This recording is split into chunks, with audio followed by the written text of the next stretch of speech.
kusema kweli sikudhania kama naweza kupata mali kama hapa. Jackie, kwani hujui ninaopitia? Yaani ni magumu na anavunja mbavu. Nilijua tu lazima kitatufuka, kwa sababu niliposoma hiyo rada nikajua tu mzaa lazima utazaa usaha. Kama sikuelewi vile Jackie, mara rada mara kutumbua usaha, una maana gani? Hata usiwe na haraka, taratibu tu utanielewa. Hivi Sandra yuko wapi?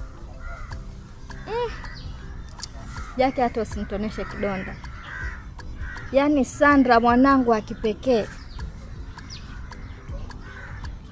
Sandra mwanangu, sijui yani yuko wapi, na hapo alipo hata sijui kama yuko hai ama. Mbona unaonekana una hamaki sana? Kwani kipi hakipo sawa?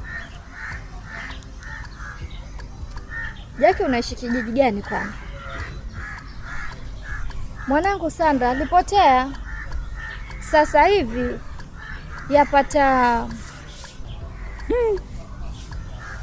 Kweli kapotea ama kapotezwa? Vyovyote vile Jackie, bora umenielewa tu. Sandra kapotea, yaani sijui mwanangu hapo alipo kama yuko hai ama hata alikufa. Hii ni kutoa wasiwasi tu. Mwanao hajafa na wala hakupotea, alipotezwa tu kwa makusudi. Wacha wewe. Ati Sandra alipotezwa? Alipotezwa na nani?